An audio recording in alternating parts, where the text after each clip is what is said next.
Hello everyone. My name is Alaq Al-Muwali. I'm a junior doctor from Baghdad, Iraq.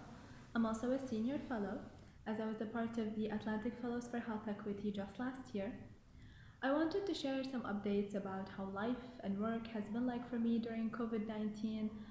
Um, for our country, like many other places around the world, when the news about this new disease came out, many people did not take it seriously. They were unsure of what was going to happen. But ever since we had the first positive confirmed case in late February, we've been seeing a much more strict and responsible response from the government. We've had a complete lockdown up until this week, when the lockdown is reduced to only a curfew during the night. I also work in one of the largest teaching hospitals in Baghdad.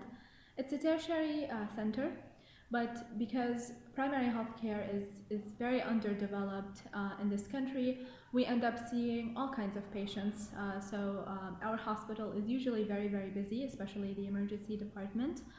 But ironically, ever since this pandemic started, we have been seeing a less number of patients, a smaller volume of patients.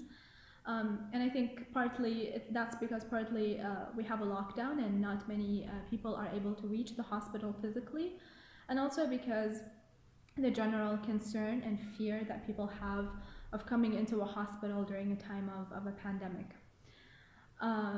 As you can see, I'm currently in the emergency room, and this emergency room is a little empty.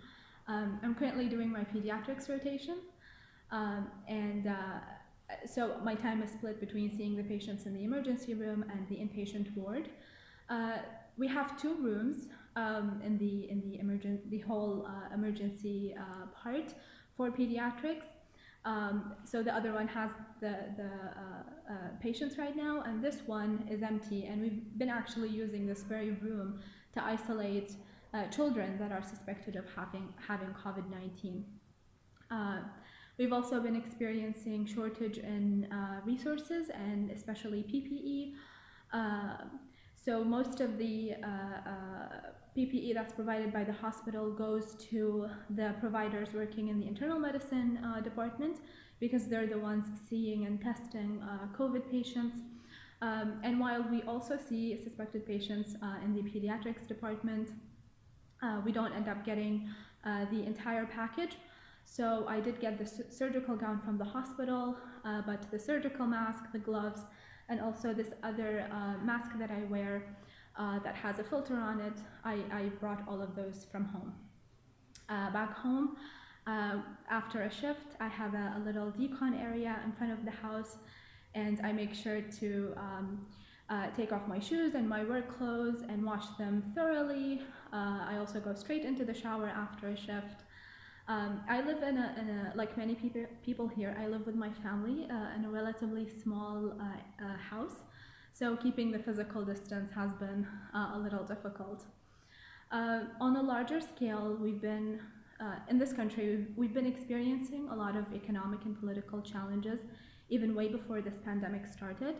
There have been ongoing protests ever since late last year, and because of those protests, we've had a change in government and a change in our prime minister, and up until now, actually, we still don't have a finalized formal government.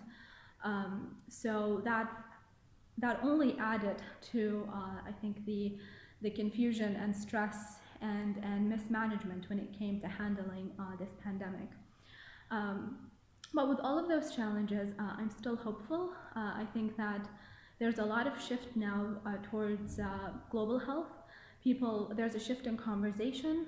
I mean, I would have never thought that I'd have a conversation about the structure of a virus or the WHO guidelines with the man selling grocery near my house. But I am, and we are having those new conversations on a daily basis. So I think it's really the time for people like us in the Atlantic community to really use this unique moment in history to leverage the work that we do on global health and equity and social justice even further, and to use this platform that we have together to really come together and try to go through this crisis together. and to really use our collective voices to share our experiences, because eventually it is us and our communities and the people around us, and all the love and support that we get from them that's going to really help us get through this. Stay safe, everyone. Sending you lots of love from Baghdad and from the emergency department.